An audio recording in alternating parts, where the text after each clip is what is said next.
18 प्लेटा वाला पैनल तैयार करना है। ये ओदियां प्लेटा पईयां छत ते है वेख लो जी। असां इत्थे फरमाइश करन आए वदे हैं।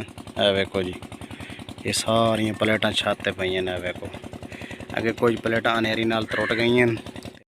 दोस्तों ए वेख सकते हो जी, ये असां जड़ा पुडीशन तैयार कीता आई 18 प्लेटा दा पैनल तैयार करना आई। ओदा पुडीशन ये टी भी तैयार हो गई है, पुडीशन भी तैयार हो गई। 18 प्लेटा का पैनल तैयार करना है, वह पुडीशन है। 8 का पैंप है, ये 7 का पैंप है।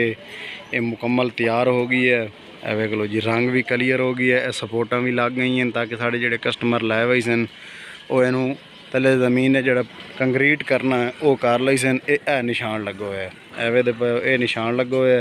इस तक ये कंक्रीट हो गई सी थले। बाकी ये पैंप साढ़ा उत्ता हो सी, वो टीर तैयार हुई पई, वो पैंप दे विच पै पई सी। ये मुकम्मल रंग हो गई है। ये वह टप ही है। ये टी नाल टप वैल्डिंग हो गई है। एक ये टी तैयार हो गई है, नाल कोनियां लग गई हैं, सपोर्टा भी लग गई हैं जी। तुहानू सपोर्टा दसियां मल तैयार हो गई है। साढ़े कस्टमर जिले हम सन इंशाल्लाह ਇਹਦਾ वजन करे सीए तो फिर ਤੁਹਾਨੂੰ ਇਹਦੀ ਜਿਹੜੀ डिटेल हो सी बाकी दसे सीए। तो बाकी दोस्तों ਜਿਹੜੇ ਦਾ पैनल तैयार किया वो भी ਤੁਹਾਨੂੰ दसे सीए। मिस्त्री अली हसन काम कर रहे अड्डा फतेहपुर ते। वेख लो ये दुकान है जी। इंशाल्लाह मुकम्मल डिटेल ਇਹਦੀ ਤੁਹਾਨੂੰ दसा जिमें तैयार होया वो भी कही सीए, ਜਿਹੜੇ स्टैप तैयार किया वो ਤੁਹਾਨੂੰ दसे सीए। बाकी दोस्तों ਜਿਹੜੇ ਦਾ खर्च होया वो भी ਤੁਹਾਨੂੰ दसे सीए मुकम्मल।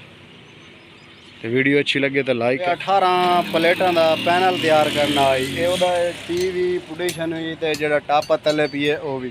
यदा वजन कराया है कंडे तो पहले खाली रश्का लै गया से यदा वजन कराया फिर ये लै गए। यदा कुल टोटल है 135 किलो वजन होया मुकम्मल। रश्के का भी 200 रश्के का वजन आई दिया। वो कट के 135 बच गई है साढ़े जो लोहा पी है। यदा वजन तो यदा कैलकुलेटर भवा के यदा मुकम्मल वजन निकले जी 3 मण ते 15 किलो। ये जड़ा साडा इत्थे समान क्लीयर हो गया है। ये टी पुडीशन ते कलंब जड़ा भी है यदा 3 मण ते 15 किलो वजन हो गया है। तो बाकी जड़ा समान तोलिया इंशाल्लाह उदा ही वजन दसे सी ते वो अजा तैयार होन करना है। ये मुकम्मल तैयार हो गई है। साढ़े कस्टमर ये आए खलन वो इंशाल्लाह इनू लैके वही सन तले दा कंक्रीट करे सन। कंक्रीट करके उस तो बाद फिर उतला पैनल तैयार हो गई सी वो साढ़े को चाह हुई सन।